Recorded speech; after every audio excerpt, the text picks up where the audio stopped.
Hi, everyone, and welcome to Intelligence and Noise, the podcast from GSMA Intelligence, where we take a look at the week's news. We try and search for some intelligence by filtering through the noise.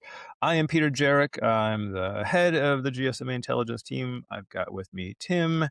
Hey, Tim, how you doing? Good, Peter. How you doing? Happy August. Happy August. I've got my tennis. I got my Lacoste on because we're in the middle of your home country. We've got the National Bank Open. We do.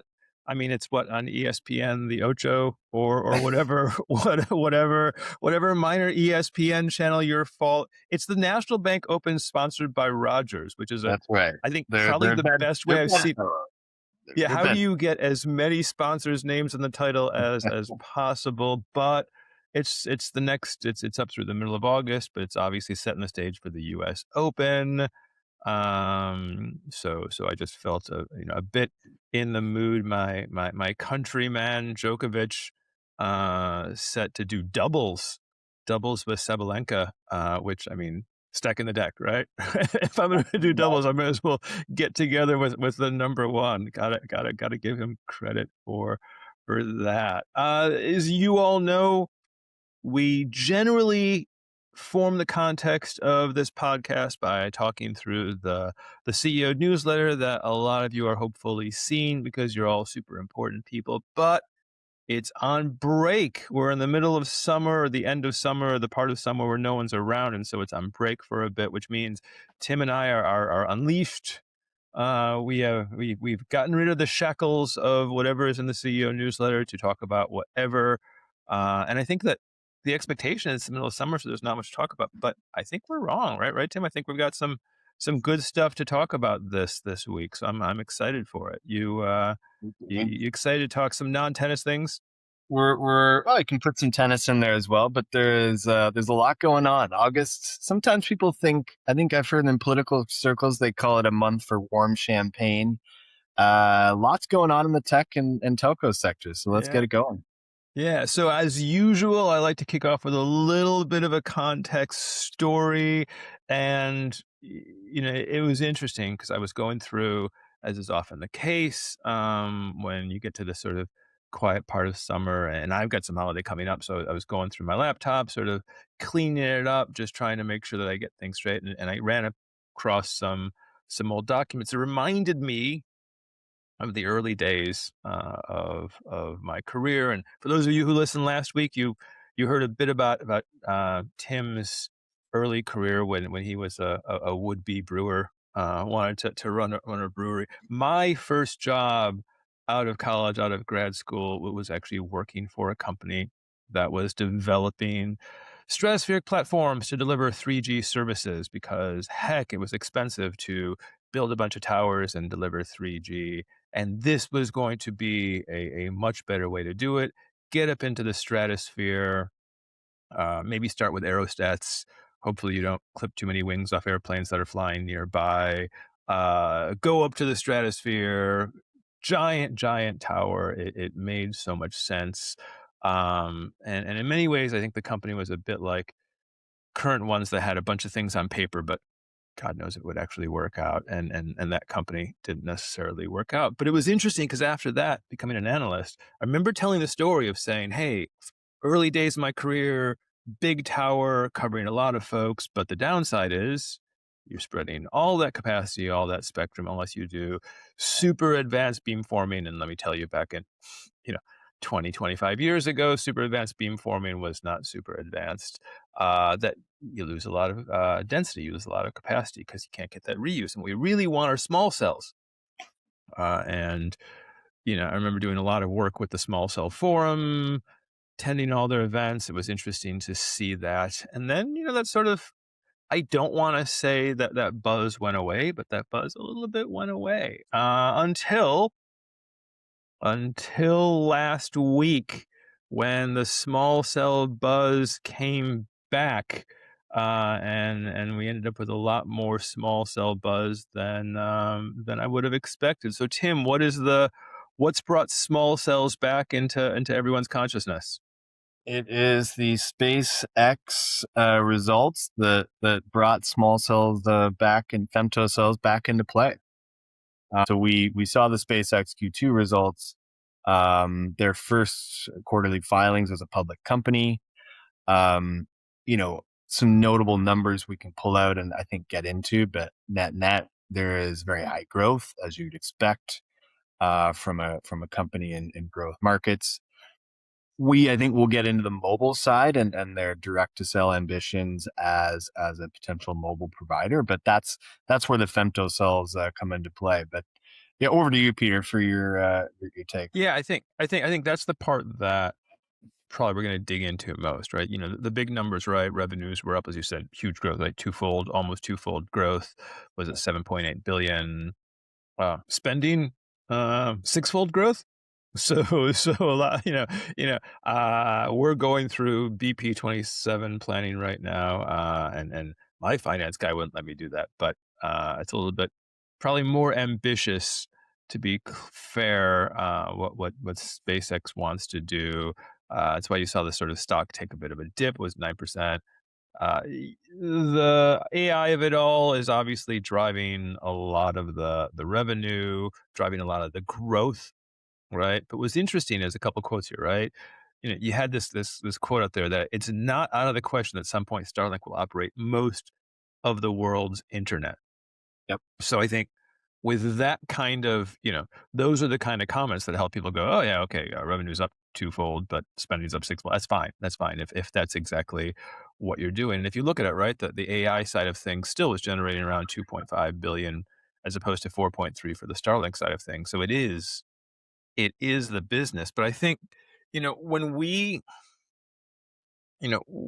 the IPO was filed, it was pretty clear, and we were saying this. Look, they say they're going to take on. You read between the lines. You don't even have to read between the lines that closely. They're clearly going to go directly after Yep. all of the telcos, after sort of saying, "Hey, we're partners. We all work together." It's pretty clear what they want.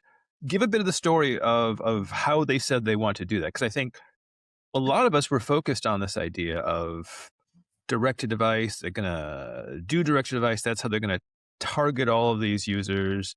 That's where the competition lies. And there was a bit of a sort of a different angle here of at least per the Q2 earnings, explain how they might try to take on all of the carriers. Yeah, that's right. And I listened to the earnings call. I was there. I know a number of the financial analysts who were asking questions on there, and it was a momentous event, it being the first quarterly filing. But the question came up, how do you guys plan to get into mobile? Can you give us some more detail on that? And while the management can't give or was not going to give huge amounts of detail, they made it pretty clear that they are going to try a capex light deployment model that is going to pair femtocells, which are a type of small cells, and deploy them within or around, as in close proximity to Starlink broadband dishes, the types of dishes that, just so everybody knows, you need to have on your premises as a Starlink broadband customer. The other part to the story, so that's the infrastructure part. What they want to do is then use the terrestrial spectrum rights of the EchoStar spectrum that they've bought in order to roll this out and have the suitable capacity so that a Starlink mobile is essentially pairing their satellite constellation with a terrestrial femtocell network. And it's okay. And And and, that's and how just, they're I mean building it. the big number one question is, I think we all sort of thought they'd acquired spectrum for satellite use. It's totally okay for terrestrial, right? That's how they're positioning it.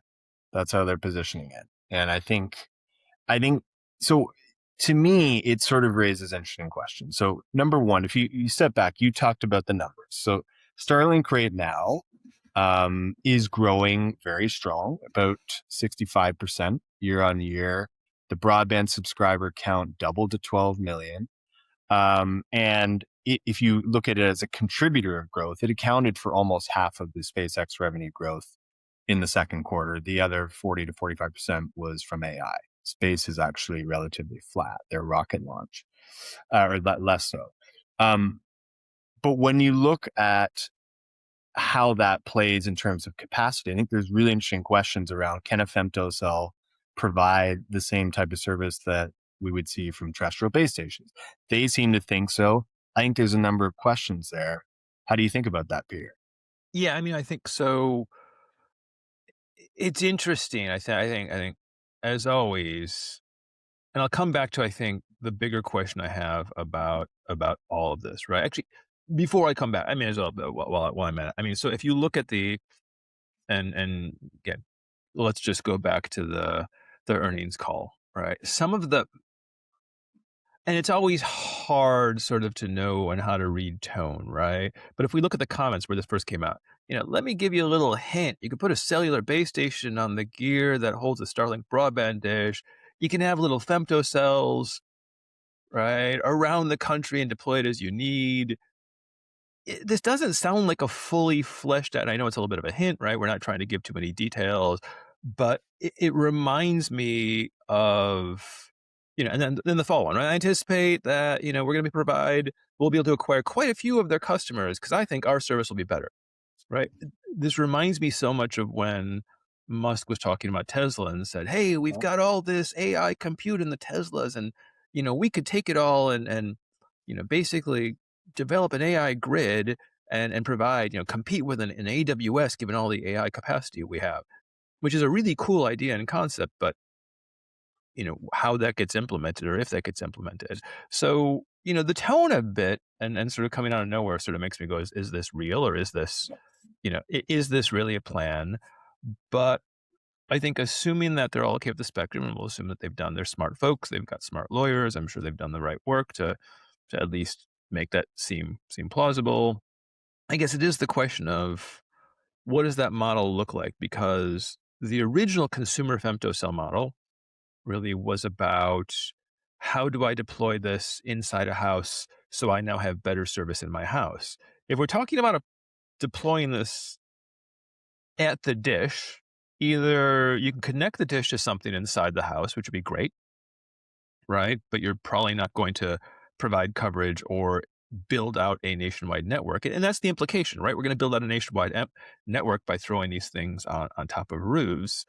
Or if you put it on the roof, you may not have as great in-building coverage. And you have the power, right? Because how much power you can actually get. And then, of course, you've got the sort of sticky question here of, where are people using this? Right? They're not using it in the cities where you need a lot of capacity, right? Your average Starlink user isn't putting a dish on their flat in downtown Manhattan, Yep. right? They're out places where um, the solution for bad coverage was supposed to be D2D satellite. So I think it is a wonderful classic Elon Musk. When you're the chief engineer of the company, you go, "This is a really cool concept. We could do this, and wouldn't this be great?" And the tech nerd of you goes, "Yeah, wow, that's great." But how it all comes together, and I've got some other questions, but that's Yeah, those are the but parts yeah, where no, I'm still no, sort of scratching my head. you're right, and I think you've got to split out the logic from the aura of Musk, and you see it even on the call. A number of times he sort of went into, very much unlike traditional CEOs or top management, sort of explanations at a physical level of how things will work and why their innovation is going to translate into never before seen types of propositions or success. On this one, he also chimed in to say that it was, a really important move, that it was going to change the game, just like when Shotwell was talking about. But just to build on what you said, let's just go back to the cold hard realities of it. Coverage. Point number one: a femtocell has a link of perhaps 10 to 15 meters coverage radius. Typical macro cell, up to 2 kilometers. So potentially a 200x kind of difference there. Now, when you scale that up to needing to meet capacity requirements of a national carrier, that's a big difference. Two, what happens if customers don't have a Starlink broadband dish? How are you going to provide service in areas if you're looking to co-locate the femtocell where there isn't a Starlink broadband? There's only 12 million of them, and you're looking at a mobile market of 300 plus. So, and then that's to say nothing of the spectral capacity limits. I think what they're playing on, Peter, is that they talk up the V3 satellites having a 10x times 10x capacity gain from the spectral efficiencies and the innovation, and that will solve everything. What the missing link is how that translates into terrestrial capacity, which is a completely different ballgame. And But I'm I not think, sure people get that. and I'm surprised that they didn't call this out. I mean, I'm surprised that, and I think a lot of listeners will probably know that we've done some work around capacity calculations, what Starlink or really NTN capacity looks like given a certain amount of spectrum. The one thing that I was surprised wasn't called out is that this kind of changes some of those. If we're talking D to D, and D to D is now being delivered by a femtocell connected to a Starlink dish, it changes some of those calculations because your link budget on a giant Starlink dish is much better than, right. So you get much better efficiency 100%. Yep. connected. And so if we're talking about the efficiency connected to a dish, a Starlink dish, which is going to be better, then in theory, even those 10x by 10x, numbers, you could maybe bump those up because we're not delivering D to D from the satellite. We're delivering D to D from something a lot closer, and the actual satellite link is much more efficient. So I will give them, as an engineering exercise, it makes sense.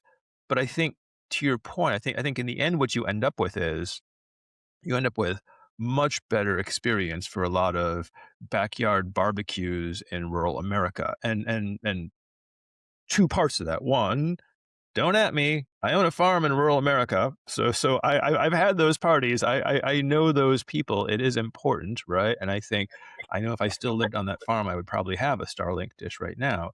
But that's the other part. This is just one market, right? When we talk about sort of the global implications here, and it's a particularly important market, don't get me wrong, but we also shouldn't be getting too out of sorts here when we think about what this means. The last thing I think was kind of interesting, we could talk about this. We've had some back and forth with one of our colleagues who does a lot of our NTN satellite work. And he was saying he wonders, is this just a bargaining chip, a negotiating chip to put the US carriers into a better mood to allow for an MVNO?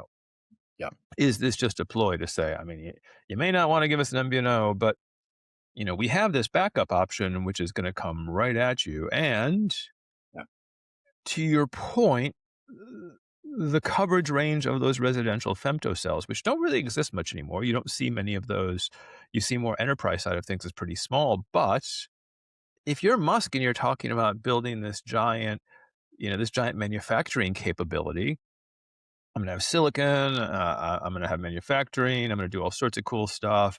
You can say, and no one's, because it doesn't exist, you can say, hey, look, I'm going to build those. Yeah, and the old ones that you're used to, yeah, those were 3G, 4G, and they only had a 12 to 15 meter. But I'm going to build some that are going to be super powerful and cover you and your neighborhood, willing if the regulations allow. So I think it is a very classic sort of Musk story of the engineering side is there, and there's so many questions that you sort of go, is it real? Is it random? I guess we'll find out. We're going to find out. And I think a number of analysts have asked, though, the U.S. Carrier CEOs if they would countenance an MVNO with Starlink, and I think we know where the jury resides on that. But I think whether the point here is it bargaining leverage, whether in spectrum or MVNOs, or is this real? And that you just don't quite know with Elon Musk. We're No. going to see, but it's interesting to follow. Well, and my favorite, before we leave this, my favorite sort of, I don't know if this was prescient or if this was just bad luck, but I loved like that the end of that last quote I was talking about acquiring other customers goes, I think it was, it'll be better during any sort of natural disaster because surprisingly, even though space movies make space look quite dangerous or super dangerous, it's a pretty quiescent environment. Um, that was right before they crashed a rocket into the moon. Yep. Right. It's pretty. Yep. I mean, it's pretty calm up there, says the company that. And I think, All and part of it's the funny because plan, Peter. It's all part of the plan. it's a. I mean, space is big, right? You hear this a lot from SpaceX every time and everyone when they say, "Oh, don't worry about how many satellites we're bringing up there. There's a lot that space is." Space Yeah. is super huge. So it would seem like it should take a lot to crash something into the moon. Like Yeah. that feels like that shouldn't be that easy, but yeah, pretty quiescent. So what is the again, although it's a bit quiet in the summer, second thing we want to talk about because I think it's might be just a regulation in and of itself. We probably have to talk a bit about AI We do. and We do. what other folks are doing on AI. And so I think the second piece, and this was um, it was from the end of July, so it's not quite as fresh, but there's some interesting angles here that made me think about it. It's the Korean AI Data Center Alliance. So this is a big one of three national projects, and the whole plan is 18.4 gigawatts of large scale AI data center capacity,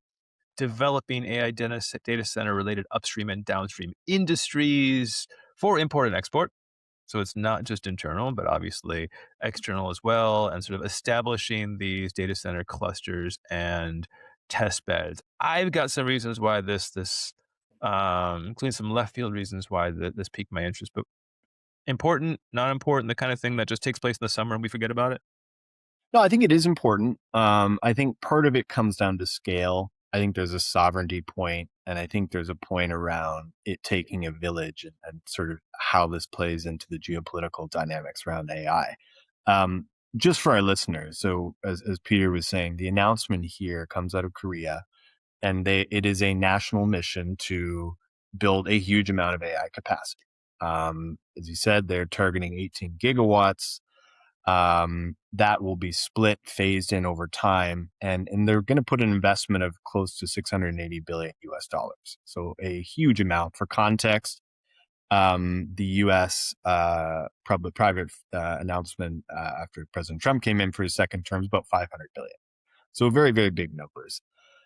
If you look, you step back right now, just to give you some context, Korea accounts for about 3 to 5% of global installed data center capacity.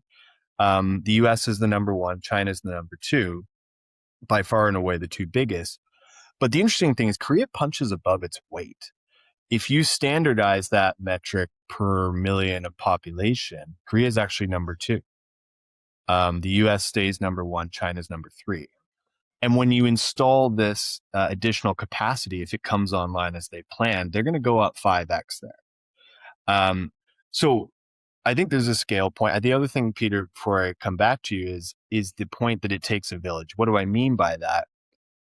They've been very clear in the announcement. This isn't just about bringing on the hyperscalers or just bringing on the telco operators or just the chip makers, SK Hynix, Samsung, and others. It's all of them, along with power and cooling companies. And I think that really speaks to how this is a kind of national mission here, which is the way we're starting to see AI investments, across the rest of the world. Yeah, I think so. I think going back to your point, what's interesting about those calculations, right? The capacity per pop is it kind of goes back to a bit of if you look at how they've set this thing up, right? They've got these three working groups, foundation, right? Yep. Working with the local ecosystem, working on regulation, which we'll come back to is important. Um, but also supply and demand, right? The supply side of things, I think, is the thing that we're all understanding. Building the IT side of things, building the power, cooling, all of that. But it's the demand side of things, which can't just be domestic. It's going to have to be external as well, because, and that's what those numbers point to, right? Those numbers say, be off the charts in terms of how much capacity per person and how much does one country need it. Now, you'll assume that those numbers will go up if you grow the ecosystem, then you're going to have more demand internally. But it is also this sort of external focus, which I think is interesting, and it's that how do you match that? And then going back to your point about the taking the village, right? The power side of things is you know is something that sometimes if you're looking at it right, like certain people are talking about it. I think more people than not aren't talking about it and how we power these things. My understanding is that it's particularly sticky in Korea because the national power company has some debt burdens. So I think trying to figure that out and how that comes back to the regulatory side of things where some of that money actually goes might be the interesting side of things. Not surprisingly, I think there are a couple reasons why this piqued my interest. If you go and you look at SKT, who filed results recently, second quarter, AI data center revenues were up 92.5% year over year. Yep. Not surprisingly, right? One of the faster growing, and that's why they built SK Hyper, their data center business. So you definitely see this reflected, right, in how all these 100. companies. It's just it is the question for that's going to face everyone else, right? You heard this with the investments in the U.S. Well, you talked about sort of the size of the U.S. investment versus the public-private versus this slightly larger than what's going on in the U.S. But the follow-on to that is, does this stuff actually take place? Is it commitments? Is it real? What happens if a bubble bursts? What happens when someone realizes they spent a whole lot of money on last year's silicon that's now less powerful than this year's silicon? I think it's the same issues, right? It's going to be the same issues in Korea, and I guess the big sort of touchstone will be, how do we get to 2029 when they're going to have that extra 5 gig Yep. deployed before they get to the longer term. What was interesting though for me, and I said, there was some slightly random reasons why this caught my attention, is that in tandem we saw last week, and this was actually from August 4th, Ericsson put out a release about being named a partner with SK Telecom for their Hyper AI consortium. Right, and this is some work around AI RAN. It's supporting a government-backed AI RAN initiative, and there's a couple things here that are interesting for me. The one part is, as always, with the sort of vendor considerations. It's a question of, what do we mean by AI RAN? Is it AI silicon powering RAN operations? Is it AI in radios? I think in this case, if you look at some of what Ericsson is going to be doing, they're going to be including their EIAP, so their automation platform, as well as extending sort of demonstrations. So cool, full raft of things. But Ericsson made a really big deal. When I say a big deal, it's a big deal when it's, you know, you've got your press release with your title and your bullets underneath that summarize it. And one of those summary bullets is Ericsson named sole global vendor among main partners, right? They're making a big deal that, they're the only non-Korean company, which is interesting because, if we go back to earlier in the year, SK Telecom was talking up an AI RAN trial with Nokia. Mhm. And this is the Nokia NVIDIA work that they're doing. And so, one, how we're defining AI RAN and what AI RAN means as part of that work that they're doing as part of the consortium.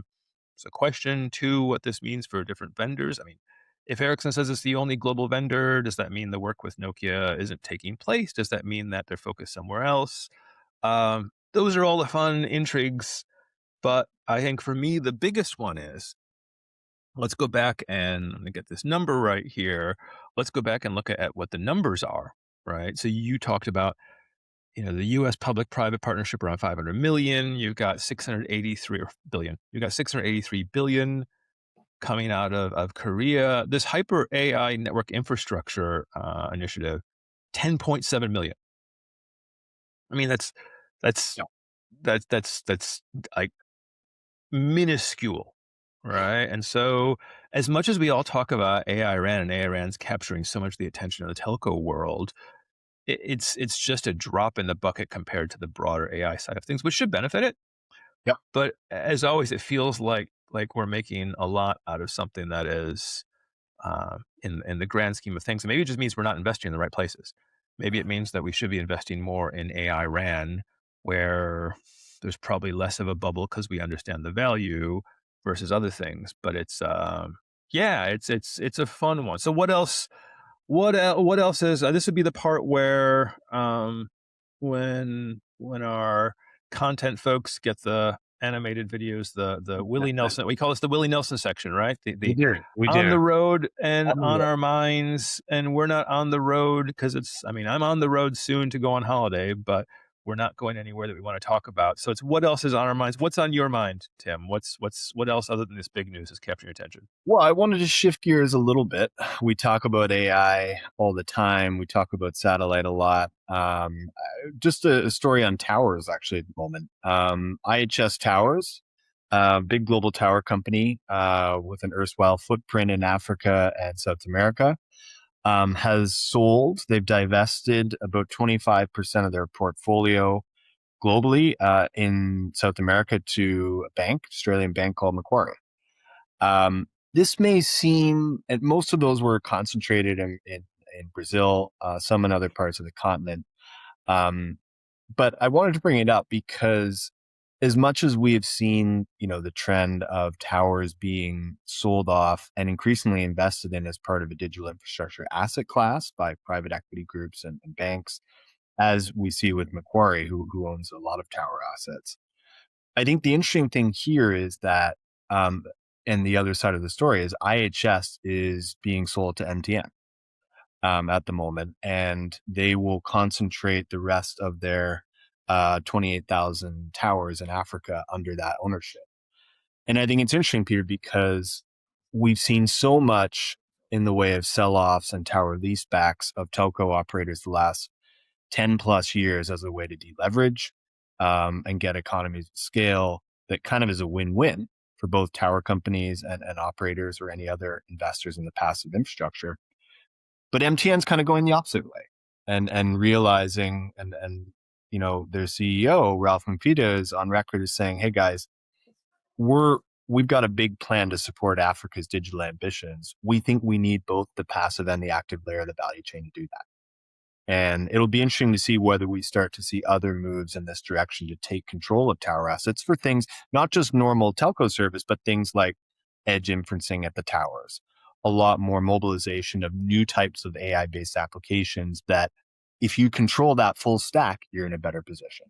Yeah, it's the fun swinging pendulum of everyone rushed to get rid of the towers Yep. because you could unlock more value and get value out of those assets. And I think we've all sat through the big management consulting presentations of delayer, delayer, delayer, and here's the value, as if that's telling you something, something super genius, right? Because you see some examples out there, and now we're seeing that, you know if we think about them not just as towers, but as real estate Yep. you can do something with, right? Yep. Real estate that you can put edge networking to your point, or maybe let's build an AI grid. As long as you've got power there, and you need to be able to do that because you're in markets like MTN is, and they need to be able to support that, then it's not a one size fits all story. So it's a good, definitely good for me, also kind of niche, I think, potentially, but also back in early August, it was the 4th.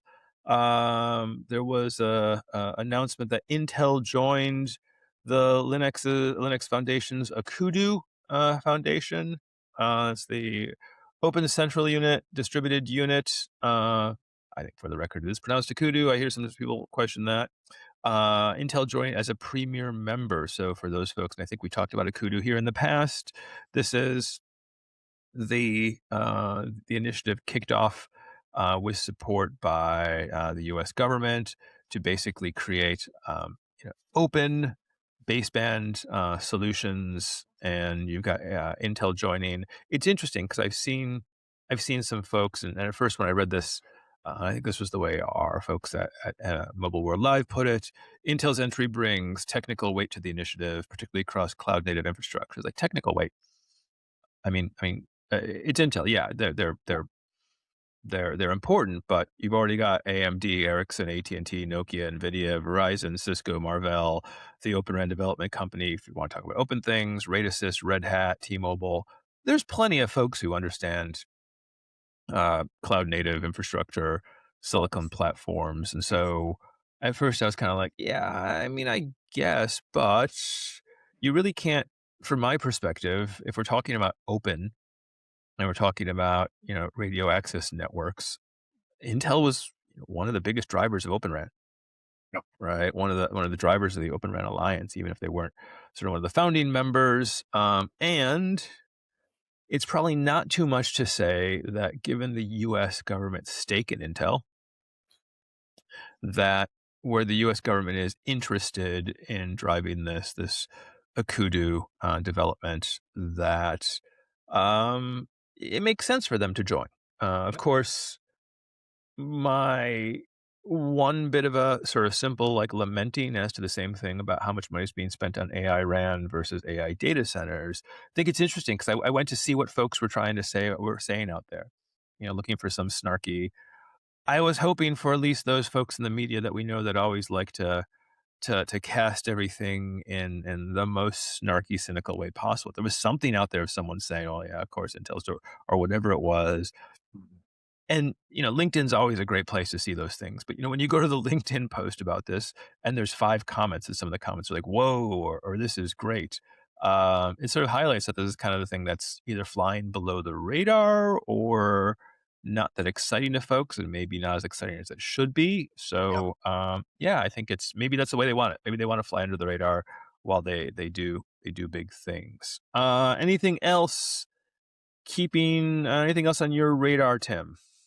I think we've covered most of it. I know we're going to be Okay. back later in the week before we sign off, but lots happening. Yeah, the only other thing I would throw, I'm just gonna throw this out there really quickly before we go, because it's near and dear to our hearts here at GSMA Intelligence and the GSMA, also from early August. Optus rolling out what they were called, I think the press release reads, Optus advances Australia's 6G future with landmark research trial. And this is interesting because this is really about upper 6 gigahertz use and a couple angles here, right? That they were testing what could be done, and there is it begs the whole question of what do we mean by 6G, right? So is 6G just new spectrum? Is 6G new waveforms? Seems like it was less about that and more about showing we could match the 5G grid, match 5G coverage grid, as long as we're talking about more advanced antennas. And why it's interesting though is, I mean, shout out to Nokia for making that happen. Shout out to MediaTek for powering the test device. But it becomes one of those things where you can sort of ask, hey, why do we need yet another proof point? Right? There's other proof points out there that you can match the grids, and that's what we do whenever we go to new spectrum. It goes to one of those things where if you're talking to national regulators, they want to see, does this work here? Mm. Yep. If I'm an Australian, I'm trying to make a decision about how this Yep. spectrum gets used. I probably want some demonstration, some commitment to show that it's taking place here. So I think that was, Mm. and beyond that, I think the thing that was the really fun part, and yeah, for the Elon Musks out there and all the engineers, the fact that we were talking about a antenna with 768 antenna elements is pretty impressive. But in case you can't forget the physical AI of it all, there was a robot dog, which was a robot dog that was being used to actually uh, map the map basically the radio environment indoors, which is novel, interesting. I think it's an interesting idea of how going forward we'll probably see new ways to actually measure network performance and signal strength. So that was pretty cool. It doesn't look like a dog if Does you it actually bark? see pictures of it. It does it bark. Whenever it gets whenever it runs out It of gets a good that signal. that would Okay. be great. Whenever That's whenever it the runs out of signal, it sits there in the corner Yeah. and bark. I mean, I hope it's better than my robot vacuum cleaner, that falls over. We are now at the end of time. Tim, thank you very much. We'll be talking to you again next week. Everyone out there, thank you as always for joining us. Tell your friends, tell your neighbors, tell any CEOs that are on the CEO newsletter, give us a review. And as always, I would like to remind you, if only because it is this podcast, to seek out intelligence, but embrace the noise. And with that, we'll see you all next week.